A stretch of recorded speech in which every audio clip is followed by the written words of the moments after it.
साजी India team computer institute में आपका स्वागत है। के अतिरिक्त हमारे पास नेक्स्ट ऑप्शन है सेव वर्क स्पेस। मान लीजिए जिस प्रकार से फाइल हमारे पास इस वक्त बनी हुई है, मैं चाहता हूं कि इसी सेम ऑप्शंस के साथ मेरी फाइल दोबारा खुल जाए, तो मैं सेव वर्क स्पेस डेस्कटॉप पे अपनी फाइल सेव करना चाहूंगा। इसे मैं इसका नाम दे देता हूं माई वर्क स्पेस। जैसे ही इसे मैं सेव करता हूं, ये फाइल मेरी सेव हो जाती है। मेरी फाइल सेव होने के बाद अब मैं इसे बंद कर देता हूं यहां से। यहां देखिए डेस्कटॉप पे मेरे पास माई वर्क स्पेस के नाम से फाइल, जो वर्क स्पेस के नाम से फाइल सेव हो गई है। इस पर डबल क्लिक जब मैं करता हूं तो एक वर्क स्पेस की सेम फाइल खुल जाती है, जो उस वक्त मेरी पोजीशंस थी विंडो की, जो मेन्यू मेरे पास अवेलेबल थे, वो सब वैसे के वैसे मेरे पास दोबारा अवेलेबल हो जाते हैं। तो इस प्रकार मैं अपने एरिया को अपने अकॉर्डिंग प्रयोग कर सकता हूँ। इसके अतिरिक्त यदि आपने विंडोज में स्विच करना है, यानी कि एक विंडो के अलावा दूसरी विंडो खोलनी है, स्विच विंडो पे जाएं, कंप्लीट टू, देखिए इसने कंप्लीट 2 को सिलेक्ट कर लिया है। फिर से स्विच विंडो पे जाएं, कंप्लीट डेटा 1, फिर से कंप्लीट डेटा 1 को इसने सिलेक्ट कर लिया है। इसको हम इस प्रकार से भी देख सकते हैं। सबसे पहले हम इसे मैक्सिमाइज कर देते हैं। अब देखिए स्विच विंडो करके मैं अगर कंप्लीट 2 पे जाता हूँ तो मेरे पास जो जानकारी अवेलेबल हो जाती है वो कंप्लीट 2 की वर्कशीट की हो जाती है, कंप्लीट 2 की वर्कबुक की हो जाती है। इसी तरह से कंप्लीट डेटा 1 पे क्लिक कर देता हूँ तो मेरे पास कंप्लीट डेटा 1 का जो विंडो है, जो वर्कशीट है, मेरे पास वो अवेलेबल हो जाती है। इस तरह से आसानी से मैं विंडोज में स्विच कर सकता हूँ, एक के अलावा दूसरी विंडो खोल सकता हूँ। इस प्रकार से मैं इसका प्रयोग कर सकता हूँ।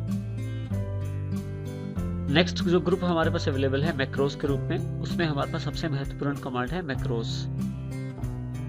मैक्रोस का अर्थ उन कार्यों की रिकॉर्डिंग से है जिन्हें आपको बार बार करना पड़ता है, यानी कि जो कार्य आपको बार बार करने पड़ते हैं उन्हें आप रिकॉर्ड करके रख सकते हैं मैक्रोस के रूप में, और बाद में उन कार्यों को करने के बजाय आप केवल मैक्रोस को रन कर दीजिए, आपके कार्य खुद कर देगा। यानी कि एक तरह से हम ये कह सकते हैं कि मैक्रोस में कार्यों की रिकॉर्डिंग की जाती है। जो भी कार्य आप करना चाहते हैं उसकी आप रिकॉर्डिंग कर सकते हैं मैक्रोस के द्वारा। इसको हम एक उदाहरण से समझते हैं। जैसे हमारे पास एक कंपनी की जो सेल की रिपोर्ट है वो पड़ी हुई है, जनवरी 2012 की, फरवरी 2012 और मार्च 2012। अब मेरे पास, मैं चाहता हूं कि मुझे ये जानकारी मिल जाए कि दिल्ली की टोटल सेल कितनी थी जनवरी में, इस तरह से पंजाब की कितनी थी और हरियाणा की कितनी थी, जो कि स्टेट वाइज मुझे डिटेल मिल जाए। और मैं ये भी चाहता हूँ कि मुझे इसी तरह से प्रोडक्ट वाइज भी जानकारी मिल जाए कि मेरी टोटल ऑयल की सेल कितनी थी, जो कि अलग अलग स्टेट में अलग अलग है। इस तरह से टोटल शुगर की कितनी सेल थी और टोटल घी की कितनी सेल थी। इस आधार पे मैं अपने निर्णय बनाना चाहता हूँ। तो अब यहाँ ध्यान दें कि जनवरी 2012, फरवरी 2012 और मार्च 2012, इस तरह से मैंने 3 जो वर्कशीट बना रखी हैं जिसमें अपनी जानकारी उपलब्ध है। इसका अर्थ ये है कि हमें इन सब के लिए सब टोटल कमांड को प्रयोग करना पड़ेगा ताकि मुझे ये जानकारी मिल जाए। अब सब टोटल कमांड को प्रयोग करने से पहले जरूरी है कि मैं इसे सॉर्ट कर लूं ताकि मेरे पास जो जानकारी है कैटेगराइज वाइज आ जाए। सॉर्टिंग के लिए मैं सिलेक्ट कर लेता हूं डेटा को अपने और सॉर्ट कर लेता हूं। इस तरह से मैं दूसरी शीट को भी सॉर्ट कर सकता हूं और मैं अपनी तीसरी शीट को भी सॉर्ट कर लेता हूं स्टेट वाइज। ये जरूरी है स्टेट वाइज करना। अब जब मैं चाहता हूं कि ये मुझे अलग अलग स्टेट की सेल की जानकारी मिल जाए, तो उसके लिए केवल मैं अपना जो सिलेक्शन है करके उस एरिया का जिसमें सेल दिखाई गई है, सब टोटल पे क्लिक करता हूं। क्योंकि सब टोटल कमांड हम पहले कर चुके हैं, बिल्कुल उन्हीं आधारों पे सिर्फ ओके करता हूं मैं, और मेरे पास दिल्ली का, हरियाणा का और पंजाब का टोटल अलग अलग अवेलेबल हो जाता है ग्रैंड टोटल के साथ। लेकिन अब यह समस्या ये है कि ये तो केवल मैंने जनवरी के लिए किया, और फरवरी के लिए भी मुझे ये करना पड़ेगा और मार्च के लिए भी। तो इसका अर्थ ये हुआ कि अगर मेरे पास काफ़ी सारी शीटें ऐसी हैं तो मुझे हर बार अलग शीट के लिए अलग अलग करना पड़ेगा। तो इसके बजाय मैं क्यों ना मैक्रो का प्रयोग करूं, जिससे कि मैं अपने कार्यों की रिकॉर्डिंग कर लूं। अब देखिए इसमें से सबसे पहले हम स्टेप अपना बैक करते हैं। सब टोटल पे क्लिक कीजिए और यहाँ से रिमूव कर दीजिए सारा सब टोटल, ताकि नॉर्मल पोजीशन में वापस आ जाए। अब हम सबसे पहले व्यू में जाते हैं और यहाँ से मैक्रो रिकॉर्डिंग का प्रोसेस समझते हैं।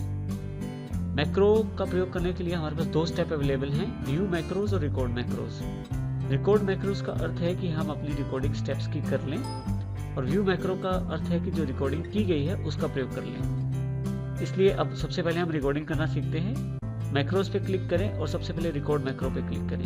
हमारे पास एक बॉक्स अवेलेबल हो जाता है। उस बॉक्स में हम लोग मैक्रो का नाम दे सकते हैं। जैसे कि मैं इसका नाम दे देता हूँ स्टेट वाइज डेटा, कुछ भी नाम दे सकते हैं आप। इसके लिए शॉर्टकट की भी दे सकते हैं और इसे मैं ओके कर देता हूँ। यहाँ से मेरी रिकॉर्डिंग ऑन हो जाती है जैसे ही मैं ओके करता हूँ। जरूरी है आप इसमें मैक्रोस में जो भी स्टेप्स लें वो ठीक हो। अगर कोई भी स्टेप गलत होता है तो आपका मैक्रोस काम नहीं करेगा। अब सबसे पहला स्टेप है मुझे डेटा को सॉर्ट करना, जो मैं सॉर्ट ऑलरेडी कर चुका हूँ। मैं अपने डेटा को सिलेक्ट करता हूँ, डेटा टैब पे जाता हूँ, सब टोटल पे क्लिक करता हूँ और जैसे पहले मैंने अपना डेटा सब टोटल किया था उसको क्लिक करके ओके कर देता हूँ। मेरे पास ये डेटा अवेलेबल हो जाता है। ये अलग अलग लेवल्स में है, तो इसको मैं अपने आधार पे दूसरे नंबर के लेवल पे ले लेता हूँ, जिस पे मुझे ये जानकारी मिल गई कि दिल्ली, हरियाणा और पंजाब का टोटल कितना है। ये मेरे मैक्रो ने मुझे दिखा दिया, क्योंकि मुझे मेरा जो कार्य था वो यहाँ तक पहुँचना था। मेरी रिकॉर्डिंग अब बंद हो जानी चाहिए। फिर से व्यू पे जाता हूँ, मैक्रोस पे जाता हूँ, तो जहाँ से आपने रिकॉर्ड मैक्रो किया था वहाँ पे स्टॉप रिकॉर्डिंग का बटन है। आप यहाँ क्लिक कर दीजिए। जो भी कार्य आपने किया था अब तक रिकॉर्ड हो गया होगा और जो आपने नाम दिया था स्टेट वाइज उसके आधार पे वो स्टोर हो गया हो। देखिए मेरे पास जनवरी 2012 का जो डेटा है उसका ग्रैंड टोटल सॉर्ट हो गया है। ग्रैंड टोटल मेरे पास अवेलेबल हो गया है, वो भी स्टेट वाइज आधार पे, जिसमें हर स्टेट का टोटल भी अलग दिया गया है और उन सबका इकट्ठा ग्रैंड टोटल भी दे दिया गया है। लेकिन ये जो टोटल है जनवरी 2012 का है। फरवरी 2012 में मुझे फिर से ये स्टेप्स करने पड़ेंगे, तो क्यों ना जो मैक्रो स्टोर किया है उसका प्रयोग मैं यहाँ कर लूँ। इसके लिए केवल मुझे करना ये है कि व्यू टैब पे जाना है, मैक्रोस पे, व्यू मैक्रोस पे जाना है। जो स्टेट वाइज डेटा के नाम से मैंने मैक्रो स्टोर किया है उसे केवल रन करना है। जैसे ही मैं रन करता हूँ, देखिए मेरे सामने फरवरी 2012 का जो डेटा है वो भी स्टेट वाइज आ गया है। इसी तरह से मार्च 2012 में इसका डेटा भी मुझे स्टेट वाइज चाहिए, तो फिर से macros, view macros, state wise data और रन। देखिए अब देखिए मैंने जो काम जनवरी के लिए किया था मैं फरवरी और मार्च के लिए भी उसे अप्लाई कर पाया हूँ। उस मैक्रो को जो कार्य मुझे बार बार करना था वो केवल मैक्रो से संभव हो पाया है, आसानी से उसे मैंने कर दिया है। तो इस तरह से अगर आपके पास कोई प्रोसेस ऐसा है, कोई कार्य ऐसा है जो बार बार करना पड़ता है, उसको मैक्रो में स्टोर करके रख सकते हैं। बड़ी महत्वपूर्ण बात यह है इसमें ध्यान रखने वाली कि अगर कोई गलती होती है अगर इसमें, तो मैक्रोज आपका काम नहीं करेंगे, तो आपको दोबारा से रिकॉर्डिंग शुरू करनी पड़ेगी। इस तरह से आप मैक्रो का प्रयोग